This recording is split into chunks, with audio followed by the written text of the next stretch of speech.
제 인사를 먼저 좀 드리겠습니다. 안녕하십니까. 저는 KNS 어학원의 중대국어 설명을 맡게 된 김진호라는 선생님이고요. 오늘은 어쨌거나 이제 어저께 발표가 났죠. 어저께 발표가 나서 중대국어에 들어간 학생들 또는 그 학생들을 데리고 있는 우리 부모님들 이 설명회를 좀 보고 계실 것 같은데, 중대국어의 특성과 간단한 중대국어의 어떤 내신 분석, 분석이라기보다는 이런 식으로 나온다라는 어떤 청사진을 좀 말씀을 드리도록 하겠습니다. 자, 그럼 먼저 제가 오늘 중대국어 설명회를 어떻게 좀 준비를 했냐면, 일단 첫 번째로는 입시의 변화가 조금 우리가 좀 중점적으로 볼 필요가 좀 있어서 입시 변화에 대한 것을 간단하게 좀 설명을 좀 하고요. 아무래도 이제 고등학교에 처음 올라가는 학생들이기 때문에. 그 다음에 두 번째로는 약간 좀 편하게 쉬어가는 그런 코너로 웰컴 투 중대국어, 그래서 중대국어에 대한 아주 간단한 too much information이라고 하죠. 예, 그런 설명 잠깐만 좀 드리고요. 그 다음에 이제 중대국어의 어떤 특성, 뭐 입시 결과나 아니면 이런 것들에 대해서 역시 또 간단하게 설명을 드리고, 사실 이제 4번이 이제 가장 크겠죠. 중대국어 기출 맛보기. 그래서 1학년 시험이 어떻게 출제가 됐고, 그래서 어떻게 주의할 점을 갖고 있는지 그런 거에 대한 설명을 좀 드리고요. 그다음 마지막에 질문하는 시간을 좀 갖고, 그래서 질의응답 시간을 가질 텐데 제가 알고 있는 한에 의해서 충실하게 답변을 해드리는 시간을 갖도록 하겠습니다. 자, 그러면 준비가 되셨습니까? 자, 시작하겠습니다. 일단은 2022학년도, 즉 지금 현재 고등학교 1학년 올라가는 학생들부터 입시에 있어서의 정책이 조금 변화가 생겼습니다. 좀 그냥 생긴 게 아니라 좀 많이 생겼다고 봐야 되겠죠. 일단은 첫 번째로는 제가 정시 강화라고 이제 얘기를 했는데, 그전에는 정시가 좀 많이 약해졌었죠. 수시가 너무나 강했었기 때문에 거의 수시가 75%를 차지하고 있었던 반면에 정시는 굉장히 한 25%? 이 정도로 정시로 이제 보냈다고 하면, 2022학년도부터는 정시가 굉장히 강화됐다는 거. 고등학교 올라가시는 그 입장에서는 당연히 좀 다 아실 수도 있고, 그다음에 또 혹시 모르셨다면 좀 아셔야 될 텐데, 정시로 이제는 40%를 이제 학교에서 정시로 40%를 뽑겠다. 그래서 아마 2022년, 2023년이 되면은 아마 40%까지 이제 다 올라가지 않겠나, 이미 그렇게 발표가 되고 있고요. 그 다음에 연계율이 하락됐다라는 게 이제 있는데요. 오늘 이제 연계율이라는 게 뭐냐면은, 고등학교 3학년 되면은 EBS에서 연계교재를 이제 내지 않습니까? 그 연계교재를 가지고서 보통 거기에 그 연계교재에 있는 대략 한 800개, 700개에서 800개 정도 되는 그런 지문에서 영어 문제 연계를 합니다. 그래서 그 연계라는 게 이제 직접 연계라는 게 있고, 그 다음에 간접 연계라는 게 있었어요. 연계라는 것은 말 그대로 범위를 거기에서 내겠다라는 얘기거든요. 그래서 그 EBS 교재 3권의 책을 갖다가 거기에서 직접 연계, 간접 연계를 냈는데, 보통 직접 연계 같은 경우가 대략 한 7문항 정도가 직접 연계가 나왔었고요. 독해를 기준으로 볼 때요. 어차피 듣기는 17문제 중에 15문제가 연계이긴 한데, 듣기는 제외하고, 그럼 나머지 15문제 연계 중에서 한 8문제 정도가 간접 연계로 출연을 좀 했었습니다. 총 연계는 이제 70%의 연계를 갖다가 맞췄었는데, 간접 연계, 직접 연계를 다 합쳐가지고 70%의 연계율을 맞췄었는데, 연계율을 갖다가 이제는 50%로 하락을 했습니다. 50%로 하락을 시킨다라고 했어요.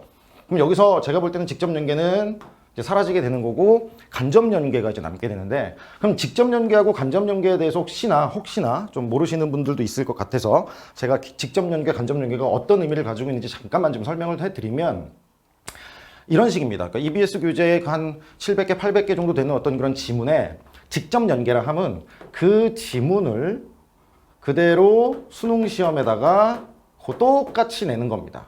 다만 문제의 유형만 바꾸는 겁니다. 즉 문제의 유형만 바꾼다는 얘기는, 예를 들어서 어떤 뭐 지문에는 뭐 빈칸 추론 문제로 나왔었지만, 그 지문을 그대로 인용을 하면서 문제 유형, 즉 여기에 든 뭐 문장 삽입 문제를 낸다든가, 아니면 어휘 문제로 낸다든가, 아니면 어법으로 변형을 시켜서 낸다든가, 아무튼 그 지문을 그대로 사용하는 게 직접 연계였어요. 그럼 아이들이 일단 문제를 딱 봤을 때, 직접 연계 문제를 딱 보면 내가 이거 봤던 지문이니까 일단 반갑겠죠. 그리고 일단 체감 난이도가 굉장히 좀 낮아지겠죠. 물론 뭐 유형이 바뀌었기 때문에 그 문제를 푸는 거에 있어서는 크게 뭐 그게 영향을 미칠까는 모르겠습니다만, 결국은 그래도 편안하게 어떤 지문을 접근할 수 있었던 그런 유형의 문제가 한 7문제 정도가 나왔다라고 보시면 되겠고요. 그 다음에 이제 그 간접 연계라는 것은 뭐냐면 이런 겁니다. 우리 그 수능 문제 출제 원리가 어떻게 되는 거냐면요, 아버님. 일단 그 기본적으로 논문 같은 데서 그 논문 같은 경우 보면은 단락이 되게 많은 어떤 글로 구성이 되어 있지 않겠습니까? 근데 EBS 교재에서는 요 뭐 첫 번째 단락 아니면 또는 두 번째 단락 요걸 갖다가 EBS 교재에다가 실어놓고 시험 문제에는 예를 들면 이거를 갖다가 시험에다가 내는 겁니다. 그럼 어떤 건 공통적이 될 수 있냐면 중심 소재는 공통적인 내용이 될 수 있겠지만 각 단락마다 주제가 다르기 때문에 이 글은 완전 다른 글이 돼버리는 거죠. 소재만 같고 그리고 완전 다른 얘기를 꺼내고 있는. 그러니까 아이들 입장에서는 간접연계 같은 경우는 그냥 새 글을 읽는다라고 봐도 무방하다고 볼 수 있거든요. 근데 결국 지금 현재 고등학교 1학년 올라가는 우리 중대부고 학생들부터 직접 연계가 거의 사라지고 간접 연계만이 살리게 된다는 얘기는요.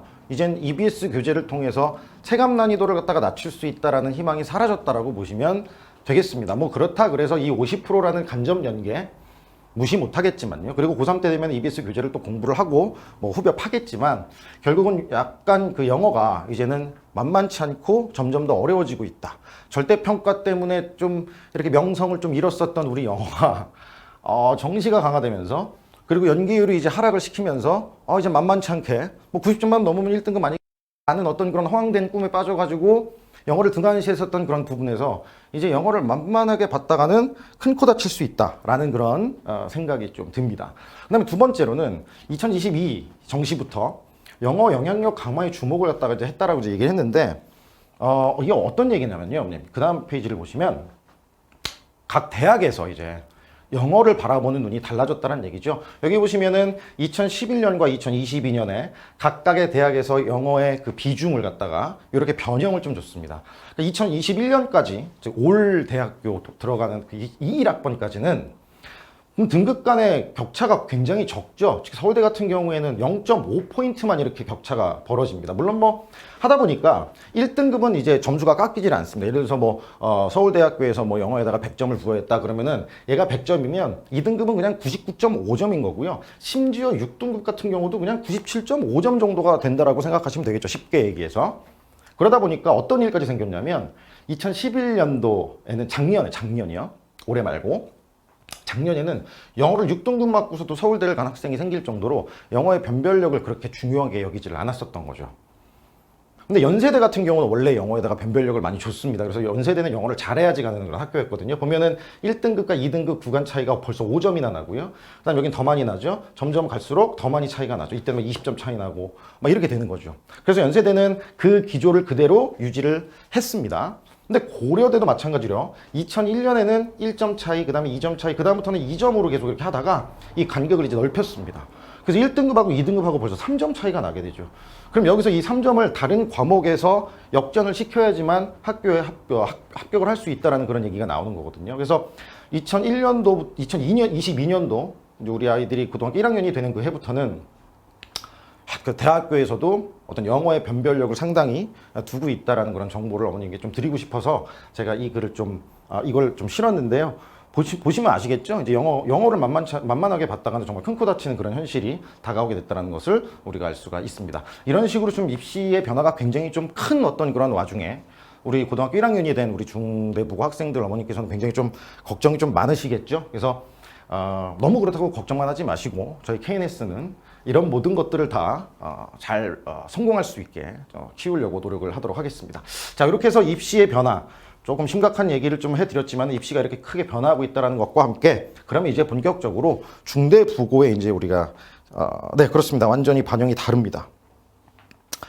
2021년하고 완전히 다르죠. 네, 완전히 서울대 보통 다 서울대를 따라가고 있기 때문에 이 외에도 이제 여러 학교들이 다 이런 기조를 따라가고 있습니다. 그래서 1등급, 2등급 그 구간의 차이를 굉장히 많이 두는 그런 식으로 바뀌고 있다는 것을 알아두시면 되겠습니다.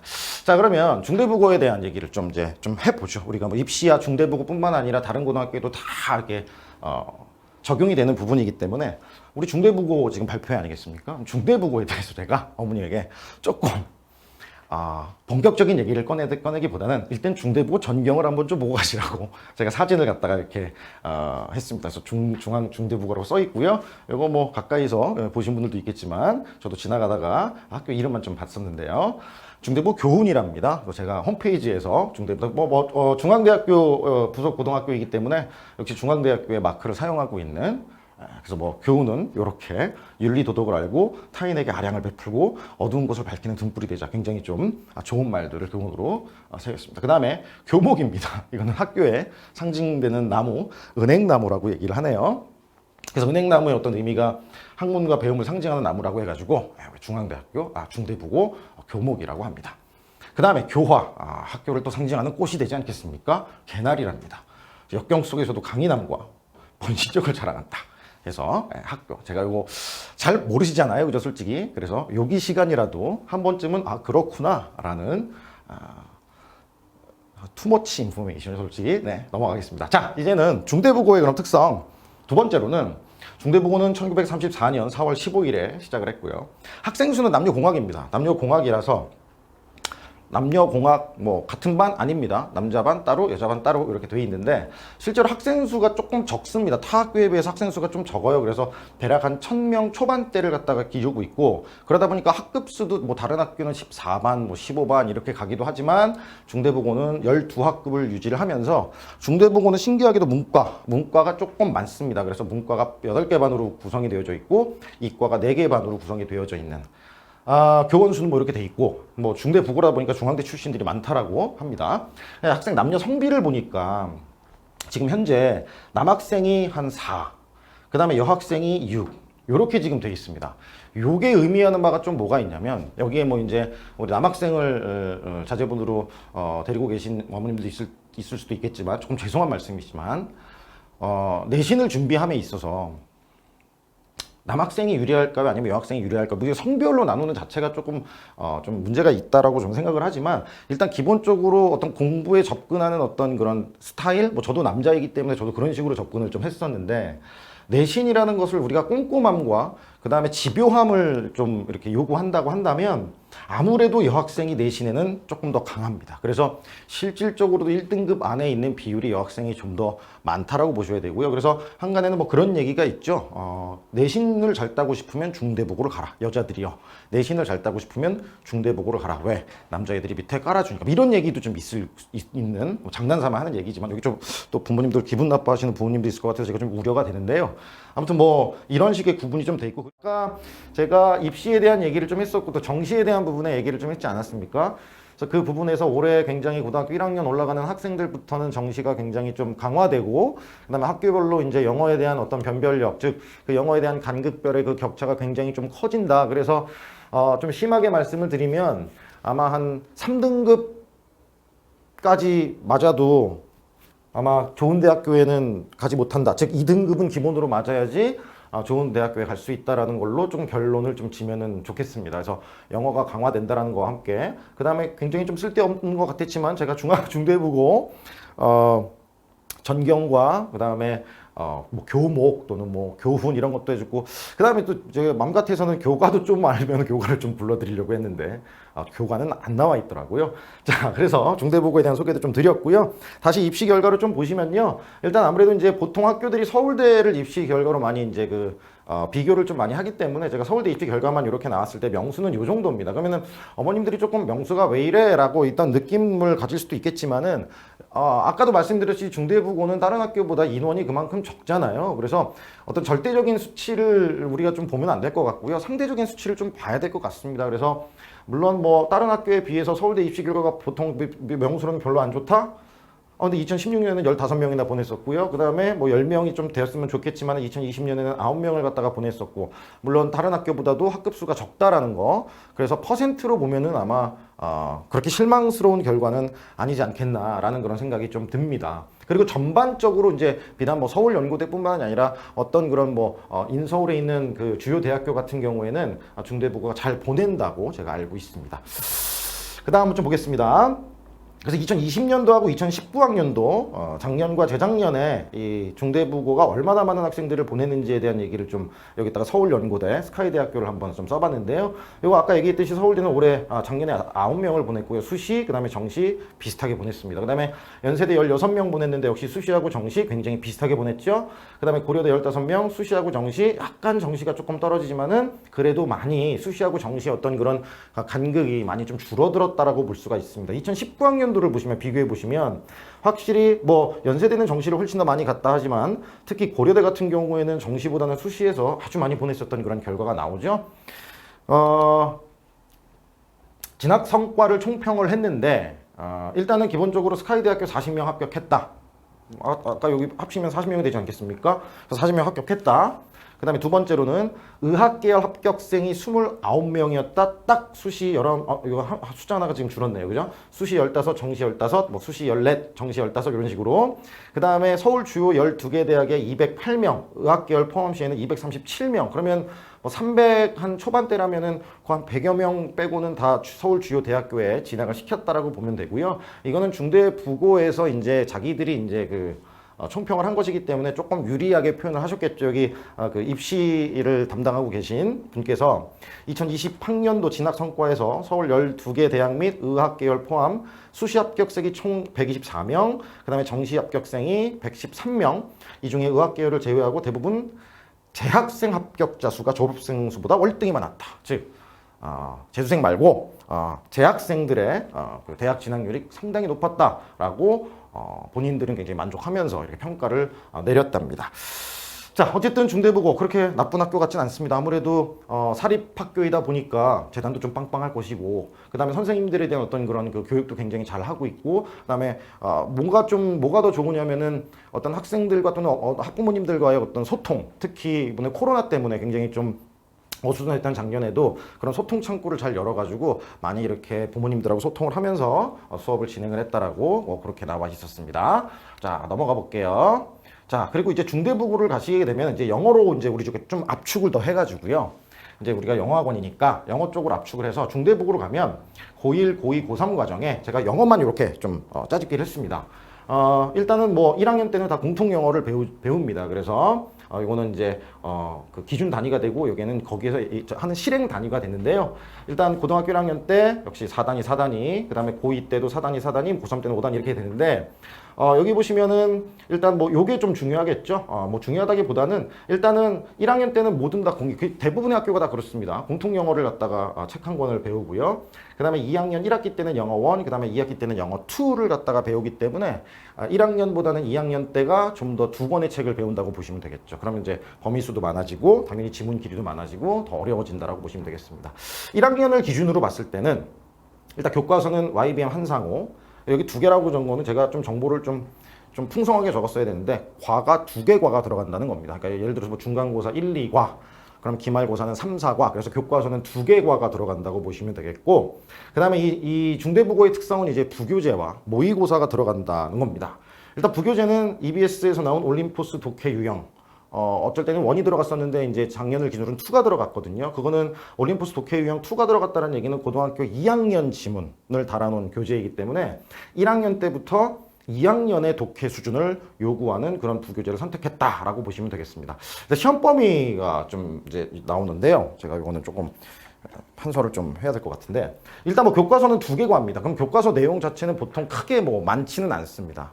1학년 교과서 같은 경우도 뭐 과당 어떤 내용이 좀 그렇게 길거나 아주 난해하지는 않기 때문에 교과서는 굉장히 가볍게 좀 볼 수 있겠지만, 물론 가볍게 본다는 표현은 좀 제가 좀 쓰진 않겠습니다. 부교재 같은 경우가 난이도가 좀 이제 높죠. 고등학교 아까 얘기했듯이 고등학교 2학년 그런 과정의 지문을 다뤄놓은 것이기 때문에 부교재가 좀 난이도가 좀 높고, 게다가 이 5에서 8강이라는 것은 유닛 5에서 유닛 8을 나간다는 게 아니라 그 내신 때 들어갈 수 있는 그 범위의 양이 5개 유닛에서 8개 유닛까지도 가능하다는 얘기가 되는 거예요. 그러면 이 올림포스 독해 유형이 한 유닛당 이제 그 샘플 문제 빼고 나머지 프랙티스 문제가 있는데, 그 프랙티스 문제 또는 이그젬플 문제라고 얘기를 하는데, 그게 한 유닛당 4지문이 있습니다. 앞에 있는 그 예제 문제 빼면요 4개 지문이 있어요. 그러면은 한 5과가 들어간다고 치면 20개의 지문이 들어가는 거고요. 그 다음에 8과가 들어간다고 치면 8, 4, 32개 지문이 들어간다라는 얘기죠. 그래서 뭐 여기서 우리가 예측할 수 있는 거는 이제 모의고사 지문으로 따지면 5과가 들어가면 20개, 그 다음에 또는 32개 지문 정도가 일단은 시험 범위에 들어갈 수 있다라는 걸 우리가 알 수 있고요. 그 다음에 이제 모의고사가 이제 한 해분 모의고사가 들어갑니다. 1회분 모의고사. 이제 고등학교 올라가시게 되면은 보통 이제 서울교육청 같은 경우에는 3월달, 그 다음에 9월달, 그 다음에 11월달에 학생들이 모의고사를 봅니다. 작년 같은 경우에는 코로나 때문에 3월 모의고사가 이제 미뤄져가지고 4월달에 보는 그런 기이한 현상이 좀 발생을 했는데 올해는 제대로 보겠죠? 네, 제대로 보기를 바라고 빨리 코로나가 빨리 없어지기를 좀 바라는 마음에서 총 교육청에서 우리가 실시하는 그런 모의고사가 사실 죄송합니다. 이렇게 하면 제 아이폰이 반응을 자꾸 해가지고요. 자, 3월, 그 다음에 9월, 그 다음에 11월이 있는데 한 번 더 있어요. 사실은 6월달 모의고사가 있는데 서울교육청에서는 6월달 모의고사를 공식적으로 시행을 하지 않습니다. 즉 1년에 4번 학교에서 아이들이 이제 아침 8시 반부터 국어, 그 다음에 수학, 그 다음에 영어, 그 다음에 이제 탐구 과목에 대한 모의고사를 하루를 날 잡아서 확 이제 보거든요. 아마 고등학교 1학년 올라가서 3월달에 당장 이 모의고사를 보면은 아이들 하루 종일 시험을 보는 거를 처음 경험을 하게 될 거예요. 그럼 굉장히 지치겠죠. 네. 근데 이제 서울교육청에서는 이렇게 3번을 갖다가 보게 되고 경기도교육청은 6월하고 11월 이렇게 2번을 좀 보게 되는데 이렇게 3월달에 보는 모의고사, 6월달에 보는 모의고사, 9월달에 보는 모의고사, 11월달에 보는 모의고사가 각각 1학기 때 중간고사, 그 다음에 기말고사, 그 다음에 2학기 때 중간고사, 그 다음에 기말고사 이런 식으로 보통 이제 시험 범위에 들어간다라고 보시면 돼요. 그러면 이 모의고사가 이제 지문이 몇 개냐 하면 총 문항수는 독해 지문이 28문항이지만 모의고사 지문으로 따지면 마지막에 장문들이 있기 때문에 지문 개수로만 따지면 25개 지문이 들어가게 됩니다. 그럼 잘 보세요, 어머님들. 교과서가 지금 2개 과가 들어가죠?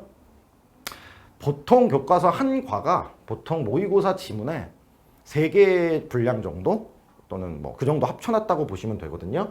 그럼 여기에서 모의고사 지문이 보통 한 6개, 7개 정도 지문이라고 그냥 대략적으로 친다면 뭐 이거는 뭐 차치하고 나서도 여기에서 지금 현재 들어가는 지문이 최소 45개 지문, 그다음 더하면 57개 지문. 그러니까 45개 지문에서 한 60개 지문 정도가 그 시험 범위에 들어간다라고 하는 거죠. 그럼 생각을 한번 해보십시오, 어머님. 각각의 다른 내용, 전혀 관련이 없는 내용의 지문이 45개 또는 50개 또는 55개 이렇게 들어간다고 하면 아이들 굉장히 힘들어합니다. 이게 가지수가 많은 경우가 굉장히 좀 시험 대비하기가 힘들거든요. 양도 물론 되게 많은 겁니다. 이 정도 양이면은 거의 탑급의 양이라고 보시면 되는데 그거 외에도 이제 교과서 같은 경우는 솔직히 한 과가 예를 들어서 모의고사 지문 한 3개 분량이 모여 있다. 하지만 이거는 한 내용을 계속 다루고 있기 때문에 내용이 끊이지가 않죠.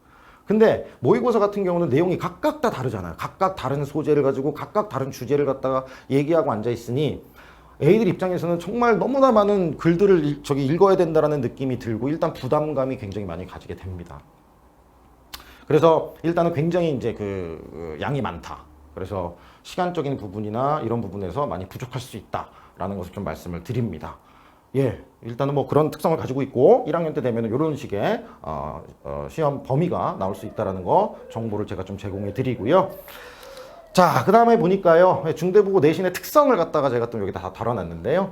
일단 요거는 뭐 퍼센테이지는 뭐 너무 이렇게 고정되어 있지는 않지만 보통 중대부고는 이 정도로 고정이 된다라고 생각을 좀 하시면 되겠습니다. 다 고루고루 나오죠. 특히 이제 특성을 보면 이제 듣기가 있는데 듣기는 뭐 사실 앞에 5문제는 제가 볼 때는 아이들 시간을 부족하게 만들기 위한 괴롭히기용이 아닐까 싶습니다. 굉장히 쉬운 듣기가 나옵니다. 5문항이 나오는데요. 그거는 뭐 아이들 따로 준비하지 않아도 충분히 다 풀 수 있는 범위 외의 듣기가 나오게 되는 겁니다. 수능 듣기 그대로 나오게 됩니다. 굉장히 느리고 그래서 학생들 입장에서는 이걸 왜 낼까라는 어떤 생각이 들 정도로 굉장히 쉬운 듣기가 나옵니다. 그리고 요즘 뭐 아이들 입장에서 듣기는 기본적으로 다 되는 그런 입장이기 때문에요. 크게 걱정하실 필요는 없고요. 5문항 나오는 거예요. 그 다음에 뭐 어휘, 어법, 독해, 영작이 이렇게 있는데요. 주로 이제 일단 뭐 요거 한 다음에 이제 설명을 드린 다음에 그 다음에 특성을 좀 드리면 객관식이 총 25문항이 나오고요. 그 중에 특히 5문항이 있으니까 21문항 정도가 나머지 독해 또는 이제 어법 이렇게 나온다고 보시면 되겠죠. 배점 70점. 그래서 문항수로는 80% 문항 정도를 자랑하고 있겠지만은 점수로 따지면 70%의 점수를 갖고 있는 게 바로 객관식입니다. 그 다음에 이제 서답형이죠. 서답형 같은 경우는 6문항입니다. 총 30점인데 30%라고 하지만 서답형이 6문항 그러면은 요거 합치면 31문항 생각보다 고등학교 치고 문항수가 그렇게 많지는 않구나 라고 느끼실 수도 있겠지만은 문제를 보면 서답형 같은 경우가 1문항에 2개의 문제가 막 출연을 합니다. 그러다 보니까 사실은 10문항이라고 보시는 게 맞습니다. 그러면 총 35문항 정도가 된다라고 사실 생각을 하셔야 돼요. 그러니까 어떤 그 서답형 보시면 좀 이따 보여드리겠지만 이렇게 이제 그 문제가 나온 다음에 여기에 1번 서답형, 2번 서답형 문제가 나와서 영작을 하는 문제들이 주로 나옵니다. 그래서 이거 사실 다 각각 다 따로 봐야죠. 그죠? 따로 보면 이것도 한 문제, 이것도 한 문제가 되는 거죠. 다른 학교에서는 요거에서 한 문제를 갖다가 치지만 이 중대부고에서는 이렇게 두 문제를 나눠내니까 사실은 서답형이 더 많다라고 보는 게 이치에 맞지 않나라는 그런 생각이 듭니다. 그럼 뭐 이렇게 되는 거죠. 범위도 굉장히 많아지는데 문제도 개수도 만만치 않은 그런 문제가 나온다. 점점 중대부고 좀 쉽다라고 이렇게 소문이 났었던 것 같은데 그게 아니구나라는 어떤 자꾸 이렇게 나락으로 빠지게 되는 그런 느낌이 드시죠. 게다가 또 여기를 더 보시면 제가 오늘 중대부고 하면서 막 이렇게 어머님들을 겁을 주는 것 같아서 좀 죄송한데 교과서하고 비교과가 있지 않습니까? 아까 비교과 그러면 부교재 및 모의고사라고 얘기를 했는데 상대적으로 교과서의 지문보다도 당연히 부교재 지문이 더 어렵습니다. 그리고 모의고사 지문도 어렵습니다. 1학년 모의고사 뭐 전반적으로 굉장히 쉽긴 쉬운데 그럼에도 불구하고 모의고사 1학년 모의고사도 한 3, 4년 전부터는 조금 난이도가 굉장히 좀 상승하기 시작을 했어요. 그래서 부교재 및 모의고사 지문이 교과서보다 어렵다고 치면 근데 교과서에서는 대략 한 20%, 뭐 많게는 30% 거의 부교재 모의고사에서 시험 문제를 출제한다라고 보시면 되겠습니다. 네, 뭐 정확한 수치는 아니기 때문에 제가 플러스 마이너스 알파가 될 수 있다, 플러스 마이너스 알파가 될 수 있다, 뭐 시험 때마다 좀 다를 수도 있기 때문에 근데 일단 중대부고는 부교재 및 모의고사에 훨씬 더 많은 비중을 둔다. 그럴 수밖에 없지 않습니까? 범위로 봐도 얘가 훨씬 많으니까요. 그쵸? 얘가 훨씬 많으니까 여기에다가 문제를 갖다가 치중할 수밖에 없게 되는 그런 현상이 발생하는 거죠. 예. 자, 이런 특성을 가지고 있다는 거 알아두시면 되겠고요. 자, 그러면 이제 기출 문제를 한번 우리가 맛보겠습니다. 일단 중대부고의 첫 번째는 뭐냐면 철저하게 수능식 유형으로 나옵니다. 어머님 뭐 수능식 유형 아시잖아요. 그죠? 철저하게 수능식 유형으로 나오게 되는데 그 중에 제가 그냥 하나 이렇게 해봤습니다. 이거 뭐 흐름과 관계없는 문장 해가지고 이게 소위 말하는 그 수능의 정확한 번호가 제가 맞을지 모르겠는데 지금 34번, 35번인가요? 거기 나오는 즉 흐름과 관계없는 문장을 갖다 고르는 그런 문제가 나오는 거죠. 이거는 대표적인 어떤 그런 수능식 문제. 그리고 이런 문제는 이제 풀기가 굉장히 쉬운 게 가뜩이나 내신이잖아요. 그럼 내신 같은 경우에는 애들이 이미 내용을 알고 있는 그런 글이 나오고 그 다음에 거기에서 전혀 내용과 관계없는 걸 하나를 추가를 시키시는 것이기 때문에 이 문제들은 아이들이 쉽게 풀 수 있는 그런 문제 유형으로 일단 희망적인 얘기를 한번 좀 드리고요. 두 번째는 뭐냐면은 이제 어법 문제죠. 아무래도 이제 학생들이 이제 힘들어 하는 거는 기본적인 독해 문제보다도 어법 문제를 좀 힘들어 하잖아요. 근데 여기도 굉장히 좀 반가운 소식이 있다는 게 어법상 틀린 걸 고르시오. 뭐 문제 유형 같은 경우는 아주 정확하게 소위 28번 문항에 나와 있는 어법, 29번인가요? 하여튼 거기 나와 있는 그 어법 문제하고 굉장히 똑같은 유형으로 나오게 됩니다. 그리고 뭐 다만 이건 있습니다. 어머님. 고등학교는 주요 문법에서 문제를 내지 않는다는 점. 그러니까 주요 문법 한 과당 고등학교도 그렇고 중학교도 그렇고 다 똑같이 하나에서 두 개 정도의 그래마 포인트가 있거든요. 근데 중학교는 그러한 그래마 포인트에서 문제를 냅니다. 거기에서 주로 문제를 내요. 물론 요즘엔 또 그렇지 않은 경우도 많아요. 근데 고등학교는 어차피 어법이잖아요. 문법이 어법 문제를 내는데 그 어법을 온갖 가진 곳에서 다 어법 문제를 낼 수가 있다는 거죠. 그 얘기는 뭐냐? 교과서에 나와 있는 1과의 주요 문법 아니면 2과의 주요 문법 그것만 공부해서 된다는 게 아니라는 거죠. 전 분야의 어떤 그런 문법 사항을 통해서 이 단어가 여기서 제대로 쓰였는지를 갖다가 고르는 그런 전반적인 문법에 대한 지식을 요구하는 문제가 당연히 고등학교 내신에서는 나오게 됩니다. 물론 학교에서보다도 학원에서는 이거를 다 하나하나 찝어주겠죠. 근데 또 한 가지 이제 반가운 소식은 근데 뭐냐면 각각의 문법 사항들이 그렇게 막 깊숙하게 어렵게 나오진 않다는 거. 네, 그거는 조금 반가운 소식이 아닐 수 없습니다. 자, 그 다음 문제 한번 보겠습니다.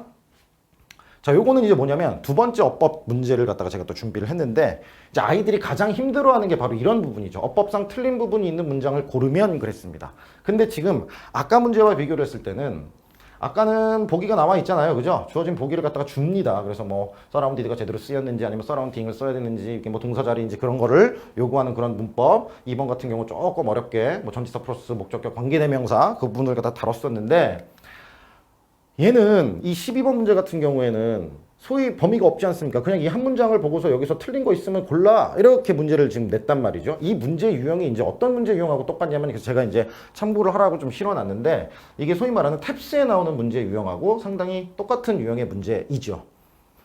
그쵸? 탭스도 마찬가지 A, B, C, D 중에서 전혀 어떤 범위 줄이 거져 있지 않은 상태에서 그냥 이 자체에서 틀린 번호를 골라라. 그럼 저희 학원에서도 이제 이런 탭스를 굉장히 강조하는 그런 학원 아니겠습니까? 그러다 보니까 저희 그 학원에 오면은 항상 아이들이 30분 동안 보는 게 이제 리뷰 테스트를 보는데 그 리뷰 테스트에서도 저희는 이런 식의 문제를 항상 내죠. 문법 같은 경우가. 그러다 보니까 이런 문제를 저희 학원에서 했었을 때는 굉장히 좀 부담스럽지 않은 그런 문제가 좀 되는 겁니다. 뭐 여기서 정답은 뭐 2번일 텐데 대명사 수일치 문제 때문에 정답이 2번으로 나오게 되는 건데요. 이것도 마찬가지입니다. 또 범위 자체는 어떤 주요 문법에 나오는 것이 아니라 각각이 다 다릅니다. 얘는 뭐 수동태를 제대로 썼는지 뭐 이런 문제. 그러니까 다 봐야 되겠죠. 수동태 제대로 썼는지.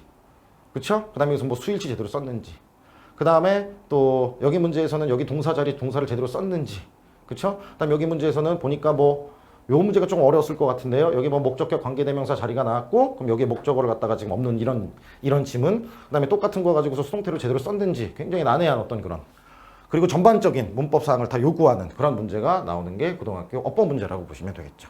역시 중대국어도 거기에서 크게 벗어나지 않는 탭스형 문제가 나오고 있다는 거. 요즘 강남권 기출에서는 탭스형 문제가 굉장히 많이 나오고 심지어는 중학교에서도 이런 문제가 나오고 있습니다. 자, 이거는 이제 아까 제가 말씀드렸듯이 그러다 보니까 저희 리뷰 테스트 같은 경우가 이제 이런 식으로 거의 비슷하지 않습니까? 여기에서 그냥 어색한 부분을 심지어 두 군데를 찾아서 고치라고 하는 아주 이 악명 높은 문제 아니겠습니까? 그래서 저희 학생들이 우리 학생들이 요거를 보고서 요거를 이제 각 다 풀고 해결할 수 있는 그런 능력이 있다면 아까 중대국어 문제 같은 경우는 뭐 그냥 쉽게 한번 웃음 지어주면서 풀 수도 있는 그런 문제가 된다라고 생각을 합니다. 네, 그래서 이제 어법 문제는 이렇게 나온다라고 좀 보시면 되겠고요. 그 다음에 이제 요것도 마찬가지죠.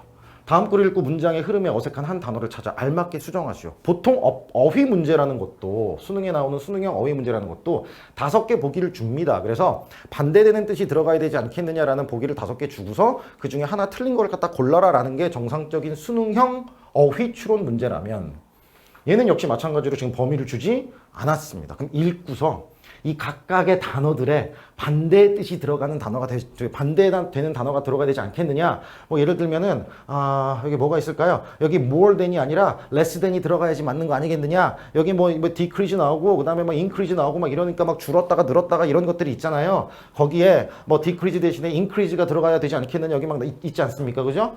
요런 문제를 갖다가 낸 거예요. 물론 범위 내에 있었던 그런 문제지만. 알겠습니까? 그럼 내용을 정확하게 파악할 수 있어야 되고 그 다음에 어떤 단어가 여기서 네거티브인지 파지티브인지 그런 거를 막 고민하면서 이게 봐야 되니 시간도 굉장히 많이 좀 투자를 해야 될 그런 부분이고 네, 쉽지 않은 그런 문제 유형으로 대표되는 문제가 되겠습니다. 범위를 좀 주면 좋은데 아이들 입장에서는 범위를 주지 않으면 일단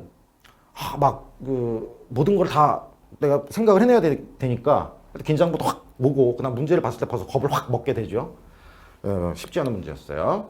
자, 그 다음에 여기 이제 이 문제는 그냥 일반적인 그 수능 그 순서 배열 문제, 소위 아이들이 가장 힘들어하는 간접쓰기 부분에서 이 순서 배열 문제가 되는데 이 문제를 제가 왜 실었냐면 지금부터 중대국어 그 내신 문제에 있어서 가장 뭐라 그래야 되나 가장 특성을 가지고 있다라는 바로 본문 변형입니다. 그래서 여기에서 제가 표시를 하진 않았지만은 이 글 같은 경우에서는 이 부분부터 이 부분까지가 변형이 됐다는 거죠. 변형이 됐다는 얘기는 말이죠. 원래 있었던 내용에서 뭐 단어를 갖다가 다르게 냈다든가 좀 더 어려운 단어를 냈다든가 아니면은 추가를 시켜줬다든가 내용을 추가를 시키죠. 그럼 또 학생들 입장에서도 안 읽어본 그런 지문 같은 느낌이 들게 그렇게 추가를 시킨다든가. 근데 약간 중대국어 같은 경우에는 어떤 내용의 변형이라기보다는 추가적으로 조금 본문을 더 추가시키는 그런 쪽으로 좀 많이 본문을 좀 많이 변형시키는 그런 특성을 좀 가지고 있다라는 거 알아두시면 되겠습니다. 그 다음 문제도 마찬가지입니다. 그 다음 문제가 참 대단한 그런 문제가 되는데요. 제가 이 문제는요. 제가 여기 페이지는 여기만 실었지만 이거는 솔직히 한꺼번에 다 보셔야 돼요. 제가 한 페이지에 다 실을 수가 없어서 요 한 문제가 이렇게 3페이지에 걸쳐서 제가 좀 실어놨습니다. 결국은 시험지를 보면은 이 시험지는 뭐 이렇게 시험지가 있다고 치면은 여기 있는 한 지문, 그 다음에 아까 있었던 B 지문, 그 다음에 C 지문이 이렇게 모여가지고 거의 한 페이지 넘게까지 이렇게 구성을 하고 있는 그런 지문의 길이를 일단 자랑을 하고 있는데, 문제가 다른 학교에서는 참 보기 힘든 문제 유형입니다. 특히 이제 요것이 이제 소위 말하는 중대부고에서 얘기하는 이제 킬러 문항이라는 좀 변별력을 갖다가 요구하는 그런 문제입니다. 그냥 솔직히 말씀드리면 어법 문제입니다. 어법이죠. 그래서 A, B, C에서 어법에 맞게 쓰인 것을 모두 맞게 쓰인 것을 이렇게 고르라고 얘기했는데, 참 문제 유형 자체가 일단 좀 특이하죠. 어떤 유형이냐면 여기에 A, B, C, D, E. 그럼 여기서 뭐 어법에서 맞는 걸 골라라? 맞는 걸 골라라. 근데 모두라고 얘기했으니까 일단 여기서 맞는 거 하나를 골라야 되겠죠? 틀린 걸 고르는 게 아니라 맞는 걸 고르니까 틀린 거 4개를 갖다가 알 수 있어야지 맞는 거 하나를 판단할 수 있지 않겠습니까? 그리고 여기도 마찬가지로 B에서도 A, B, C, D 5개 중에 또 맞는 거 하나를 골라야 됩니다. 그 다음에 C에서도 또 A, B, C, D, E 이 중에서 맞는 거 하나를 골라서 각 A, B, C, D 이 중에 맞는 거를 이제 골랐잖아요. 그래서 공통적으로 다 맞은 거 그 중에 하나를 고르는 거죠. A에서 A, 그 다음 B에서 A가 맞았다 할지라도 C에서 틀렸으면 이건 정답이 될 수 없다는 거죠. 그러니까 문제 유형 자체가 상당히 특이한 그런 문제 유형입니다. 그리고 보면 그러니까 아까 뭐 서술형도 마찬가지로 이 중대부고가 한 문제를 갖다가 두 문제로 나눠가지고 막 서술형을 내지 않았습니까?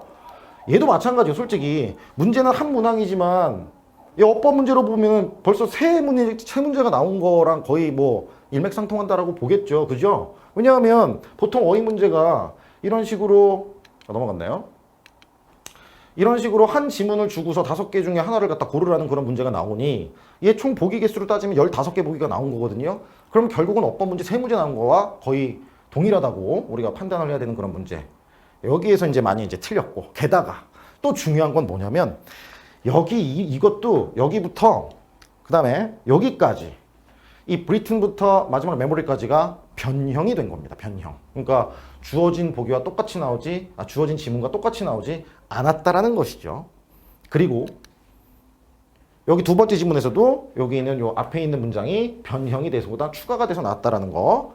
그 다음에 얘는 더 심해요, 어머님. C 같은 경우에는 아예 여기부터 여기까지가 변형이 돼서 나왔다라는 얘기가 되는 것이죠. 그럼 결론은 뭐냐면 중대부고 같은 경우가 범위도 엄청나게 많은데 거기에 변형까지 집어넣었다는 얘기는 거의 학생들은 그냥 새로운 지문 읽고 있는 그런 느낌이 든다. 아까 모의고사도 직접 연계가 아니라 수능도 직접 연계가 아니라 간접 연계가 이제는 직접 연계가 사라진다라고 얘기를 했지 않습니까? 마치 그런 것처럼 내가 내신 준비를 했는데 그 수많은 지문을 갖다가 내가 그렇게 공부를 하고 막 우다다다 외웠는데 뭐야 처음 보는 지문이 나왔네? 이런 느낌이 든다라는 거죠. 게다가 거기에다가 내용을 물어보는 것도 아니고 거기에서 어법을 갖다가 물어보고 앉아 있는 거니까 이런 문제는 거의 그냥 기본적으로 네가 얼마나 새로운 지문에 어법에 대한 공부가 제대로 되어져 있느냐라는 걸 평가하는 그런 문제라고 볼 수 있겠습니다. 여기에서 이제 많은 변별력이 나눠졌다라는 그런 생각이 듭니다. 네, 그래서 일단은 그렇고요. 그 다음에 제가 이 문제도 마찬가지로 요것도 이제 좀 특이한 그런 문제라서 제가 좀 가지고 왔는데요. 요거는 이제 어떤 특이한 점을 가지고 있냐면 이것도 두 문제가 이제 나와 있습니다. 결국은 이것도 어법 문제입니다, 여러분들. 근데 또 마찬가지로 엄청난 보기를 주지 않습니까? 그러면서 한 문제처럼 취급을 한 겁니다. 3.5점짜리 배점도 크죠? 뭐 보면은 A, B, C, D 어디 몇 번까지 있죠, 어머님? 보니까 J까지 있잖아요. 그 중에서 이제 어법상 틀린 것을 모두 바르게 짝지은 걸 고르시오. 이거는 어법을 한 문제라고 제가 보기에는 너무 힘들다라는 그런 느낌이 듭니다. 게다가 역시 이 지문도 내용이 변형이 됐고 추가가 됐습니다. 뭐 많은 부분이 뭐 변형되고 요 지문은 추가가 되거나 그러진 않았지만은 요 A 부분에서 조금 변형이 되고 또 추가가 좀 됐어요. 근데 어쨌든 중요한 거는 이 중에서 아이들의 그러니까 결국은 어법 문제가 문항수로는 그렇게 많지는 않지만은 실질적으로 그 차지하고 있는 비율은 되게 높다. 그리고 계속 구석구석 어법 포인트를 잘 알아야 된다. 근데 또 한 가지, 하지만 뭐 그렇게 어법의 그 너무 깊은 단계까지 굉장히 고급 어법까지 물어보지는 않는다라는 어떤 그런 반가움은 있을지라도 일단은 어쨌든 구석구석의 어법 포인트를 다 문제에 낼 수 있다는 것도 알아두셔야 되겠습니다. 게다가 범위는 많습니다. 게다가 본문이 변형되지 않습니까? 그죠? 네. 자, 그 다음 요거는 이제 좀 특이한 어떤 문제 유형으로서 이제 그 A에 대한 설명이 잘못된 것 그래가지고 요 단어에 대해서 영어로 설명을 한 거예요. 네, 영어로. 그래서 이런 것들은 영어를 해석만 할 줄 알면은 충분히 뭐 요걸 영어로 이렇게 고쳐야 되지 않겠느냐 이런 것들, 뭐 법에 대한 어떤 그런 것들도 좀 담아놓고 해서 좀 특이한 문제라서 제가 여기다가 좀 달아놨는데, 이런 것들은 뭐 크게 문제가 되지는 않지만은 아이들이 조금 새로운 어떤 그런 문제 유형으로서 이제 고등학교 올라갔으니까 중학교에서는 보지도 못했던 그런 문제 유형들이 갑자기 확 이렇게 나오면 또 당황하면서 굉장히 좀 틀릴 확률도 좀 있다라는 거, 그런 문제 때문에 제가 좀 담아놨습니다. 자, 이렇게 해서 또 문제가 없죠? 네. 중등부 내신의 특성을 좀 한마디로 요약을 좀 하자면, 언니 잠시만요. 제가 요거를 저희 톡강창을 여기다가 좀, 네. 왜냐면 여기가 지금 제가 보이지가 않아서, 네. 자, 여기 보시면 중대보고 내신의 특성, 기본적으로 일단은 수능형 유형으로 골고루 출제가 되어 있다라는 것을 제가 담았습니다. 뭐 여기 그 문제에서 제가 다 보여드리지는 못했지만, 거기 이 이외의 문제들은 다 기본적으로 무슨 뭐 순서 배열 아니면은 뭐 문장 삽입 아니면은 주제 아니면 요지 또는 빈칸 이런 식으로 이제 골고루 출제가 좀 되었다라는 것을 우리가 눈여겨 볼 수 있겠고요.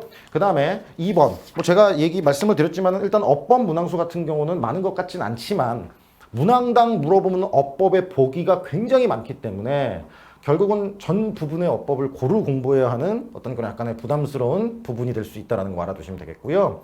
3번이 가장 눈에 띄는 부분이죠. 교과서 지문을 굉장히 심각하게 변형을 하거나 지문을 만들어서 추가로 제작을 했기 때문에 학생들 입장에서는 그냥 새로운 거를 내가 읽나? 이거 본 적이 없는데? 라는 그런 느낌을 아주 강하게 가질 수 있다는 그런 특성을 가지고 있고, 그 다음에 아까 보시다시피 이게 단순히 그냥 틀린 거 골라라 이렇게 해서 넘어가는 게 아니라 그 중에서 비교해가지고 또 공통적으로 틀린 걸 골라야 되는, 즉 한 번 더 생각을 하게 만들어야 되는 시간을 많이 필요로 하는 문제 유형들로 채워져 있다라고 보시면 되겠고, 일단은 뭐 제 주관적인 생각인데요. 어떤 그런 문제의 난이도, 아까 얘기했듯이 어법의 난이도가 굉장히 깊은 데까지 가지는 않지만 그 양적인 부분에서 굉장히 많기 때문에 이 학교는 양으로 승부하는 그런 학교다라는 걸로 제가 결론을 낼 수가 있겠습니다. 그럼 양으로 승부를 했어. 그럼 어떻게 해야 될까요? 어쨌든 내신은 반복적인 학습을 통해 가지고 내가 그 부분에 대해서 정확하게 캐치를 하고 있는지가 중요한 거, 그걸 끄집어낸다라는 얘기는 그럼 반복을 되게 많이 해야 된다는 거죠. 아까도 좀 말씀드렸듯이 이게 남학생과 여학생들의 차이, 물론 자꾸 또 이런 얘기해서 죄송하지만 저도 그렇고요. 저희 남자들은 내가 한번 거기를 공부했어, 그럼 나는 다 알아 라는 느낌으로 그냥 그대로 갖고 갑니다. 그래서 반복을 안 하는 어떤 그런 경우가 좀 많아요. 근데 이제 여학생들 같은 경우에는 봤던 걸 또 보고 하는 어떤 그런 집요함과 어떤 그런 끈기가 있는데, 우리 저기 남자 학생들이나 저 마찬가지로 약간 그런 쪽에 좀 약하면 내신을 그렇게 잘 볼 수 있진 않을 거라고 저는 생각을 좀 합니다. 그래서 중대보고 내신은 이런 특성을 좀 가지고 있다라는 거 어머님들에게 말씀을 좀 드리면서, 네, 뭐 중간에 한 번 정도 좀 방송 사고가 좀 있어가지고 중간에 좀 끊겼는데요. 좀 거기에 대해서 다시 한번 죄송한 말씀을 좀 드리고요. 또 간단하게 뭐 제가 질문이 있으시면 제가 간단하게 제가 아는 한에서 성실하게 좀 답변을 좀 해드리고 오늘 발표를 좀 마무리를 지려고 합니다. 혹시 어머님들도 질문이 있으시면 질문을 좀 해주시기 바라겠습니다. 서술형 영작 있습니다, 어머님. 서술형 영작 당연히 있는데요. 제가 여기다가 실어놓지는 좀 않았는데 중대부고 서술형 영작은 그렇게 어렵지가 않습니다. 주어진 단어를 주고 그 다음에 그 주어진 단어를 갖다가 한 번씩만 사용해서 영작을 해라라는 그런 문제가 있어서, 뭐 사실은 영작에서 아이들이 가장 힘들어하는 건 뭐냐면 주어진 단어 이외의 단어까지 추가시켜라 그러면 애들 굉장히 힘들어하거든요. 근데 일단 주어진 단어를 개수를 다 주고서 그 단어를 한 번씩 사용을 다 충실하게 하고, 다만 중간에 그 주어진 단어의 어형은 변화시켜라 라는 그런 문제가 있습니다. 그래서 요 서술형은 솔직히 그 범위 내에서, 물론 범위가 많지만 어머님, 범위 내에서 중요한 구문이나 아니면 주요 문법 이런 것들에 의해서 문장이 만들어진 것을 암기를 시키면 여기에서는 크게 어려움은 없을 겁니다. 그러니까 난이도 부분에 대해서는 사실은 막 그렇게 깊은 난이도까지 들어가진 않는다라는 거, 다만 양이 굉장히 많다라는 거, 이렇게 느낌을 좀 알아두시면 되겠고, 뭐 모르겠어요. 중대부고 같은 경우가 사실은 뭐 쉽다 아니면은 뭐 어렵다 뭐 이런 얘기들이 좀 이제 막 좀 이렇게 중구난방적으로 좀 있는데, 저는 개인적으로 물론 다른 학교에 비교했을 때는 중대부고가 조금 쉬울 수 있다라고 생각을 합니다. 근데 우리가 지금 뭐 다른 학교에서 시험 보지 않지 않습니까? 소위 막 극악적인 어떤 그런 난이도를 가지고 있다라는 뭐 개포고나 아니면은 진선여고나 뭐 이런 학생들이 우리는 아니고, 말 그대로 중대부고에서 공부할 학생들의 입장으로 봤을 때는 중대부고 문제는 쉽지 않다라고 저는 생각을 합니다. 네. 네, 그러면 오늘 뭐 조금 중간에 문제가 좀 있었지만 어쨌든 끝까지 잘 들어주신 거 감사드리고요. 다시 또 이렇게 좀 많이 들어오셨네요. 대단히 감사드리면서요. 혹시 더 질문이 있으시면 학원으로 문의를 언제든 좀 주시면 되겠습니다. 네, 그럼 오늘 여기서 마무리하도록 하겠습니다. 오늘도 굉장히 고생 많으셨고요. 감사합니다.